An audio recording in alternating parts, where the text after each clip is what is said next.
Let's talk about my party. Before I skedaddle. Laura was there. What did she see? That was Laura. She came back with some chat from the inside of the conference itself. Oh yeah. Seemed to be a lot of optimism still with the people that were there. Kind of admire the resilience of some of the people. I mean, I'd say you're talking maybe 500 in the hall in Liverpool. To Manchester. On Thursday it was in Liverpool. Oh right. Yeah. So that's where she was. Oh.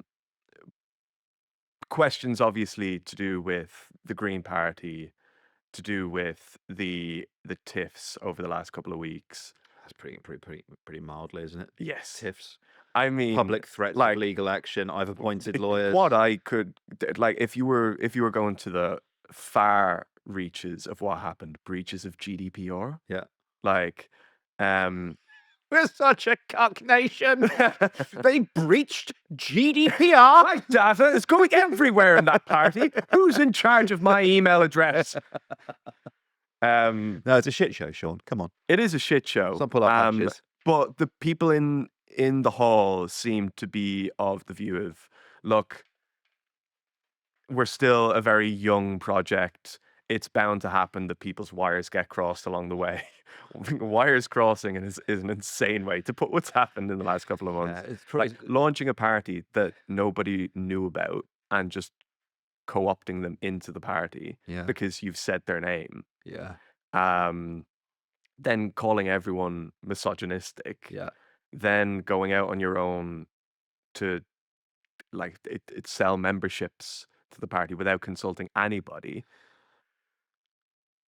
All the while, Zack Polanski is mopping up everybody that's bought into that project. If I was a bright-eyed and bushy-tailed socialist looking for a political party to join, I would be in the Greens. Mm-hmm. I think. What does it say? You can't even. You can't tweet, basically, without your other leaders sort of publishing letters saying, this hasn't been approved by the committee. Mm-hmm. There was meant to be at least 3 talking circles before we did an announcement tweet. Yeah. Did you even pay ceremonial? Did you even thank the original occupiers of this land before you did your tweet, Zarah Sultana? No, right, okay. And meanwhile, the Greens have broken 100,000 members. Yeah, they'll be past the Tories imminently. It is kind of outdated leftism. Like you saw it a lot with going back a long way, like the Occupy movements or the XR movement. Yeah. Or I don't know if you were involved in Occupy at all, but I'd seen that like in the Extinction Rebellion stuff, there was a lot of parallels with what Occupy were doing in the ways of like people repeating what a speaker is saying so everyone can hear, or this kind of shite, or like putting your like all that kind of stuff. Of like a social democracy to the nth degree. Everyone has time to speak, all this kind of thing is so outdated. The whole concept of naming a party but then saying this isn't the name of the party, you're all going to decide what the name of the party is, but then I don't know if you saw it when they came out with the suggestions for what the party's going to be called. It wasn't like a multiple choice thing. It was just a box. So what if they got like 500,000 people have signed up? I think it's more than that. More 800,000. More than half a million. Yeah, you're right. Closing in on 1 million people. Yeah. And just giving them a box to fill in what they think the name of the party is going to be. You're going to get 1 million different answers. How are you going to narrow it down from whichever? The first thing that comes up on my screen. No. If we find one of those, if there are 2 people that suggested the same name, that's the name. Yeah, that's democracy in action. I wouldn't be surprised if it just becomes called your party. A Leninist argument. Centralized power. I think you need top centralized down. power. This is the program. Yes. Yeah. I mean, maybe not necessarily one person, but a degree of control. Yeah. I think you can have too much democracy in an organized party structure. Yeah. And one of my gripes with the Green Party was that with the co-leader thing. I Yeah. think that's woke nonsense. Yeah. That is insane. Yeah. You are a party that has 5 MPs. You don't need 2 people leading the fucking party. Do you know what I mean? Like, They've got 2 deputy leaders now. 2 deputy leaders, fine. You But fine like, with you fine with co-deputy. I think what's good about the way the Green Party is operating now is that none of them are in Westminster. Mm. Zack Polanski was in the very seat you're sat in right now, Ollie Dugmore, during the leadership campaign. Yeah. And he pointed out that, yes, although I'm a member of the London Assembly, I can't remember if he's resigned his seat at the London Assembly now. I don't know. I haven't seen that. He could well have done, but I haven't seen that. I can't remember if he has or he hasn't. He didn't say whether he was going to do that, but he did say that not being a constituency MP frees him up to do a lot of the groundwork that someone like a Farage does by just deciding not to go to Parliament, whereas he can stay true to his convictions as the leader of the Green Party by going up and down the country and campaigning on behalf of the Green Party. Mohsen Ali is a councillor as well, has the ability to do that. I think the other co-lead, Rachel Millward. deputy co-leader, is also a councillor, right? Yeah. So they all have the capacity to be able to be out and about on the ground, campaigning continuously for the next 4 years.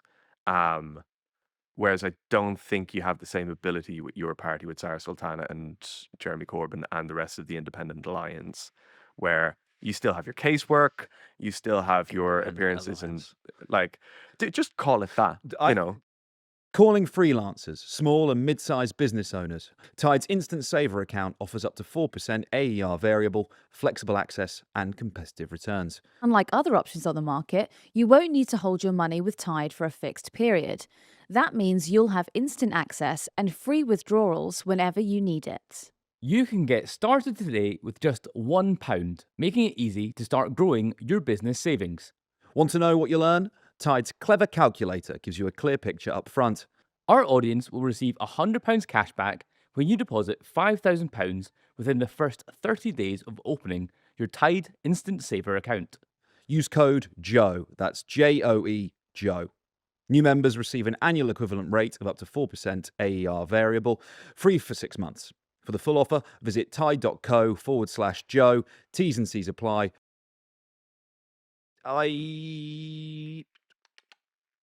Let's combine our 2 topics of conversation today. Without the single issue of Gaza to unite the socially conservative Muslims and the North London socialists, yeah, what prospect does your party have? 0. Yeah. Although I think, well, no, maybe it's naive to say that. I think it's they've just missed the boat. If they were stronger in their convictions and sharper and tighter when they launched, Zack Polanski wouldn't be doing as well as he's doing now. Yeah, oh yeah, 100%. He's riding off of the austerity 2.0. This Labour government is a government of, as we were saying earlier on, a government that was elected on apathy rather than motivation or conviction.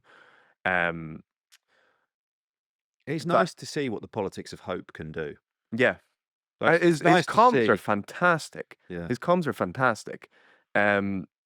Whereas that was a hint of what your party started with.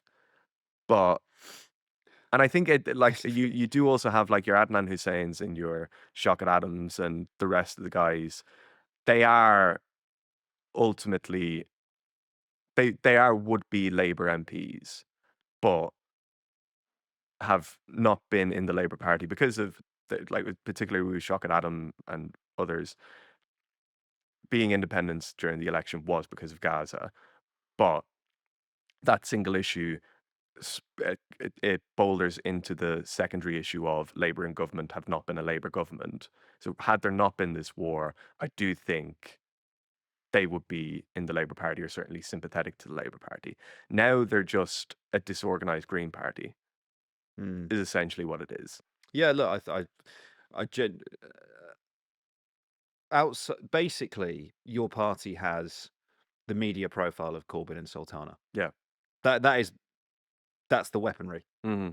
And not to be underestimated, you know, they both have millions of social media followers.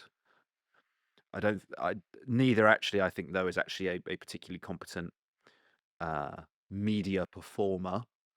You know, I would be very scared about putting Sultana or Corbyn up against Laura Kay, for example, or, you know, any of the sort of big set piece Yeah. into Andrew Neil. Yeah. Good luck. Mhm. The Greens have, you know, decades of local organisation and activism, canvassing, volunteers, membership. They don't have the big ticket media profile, but they've got an actual party with structure and process.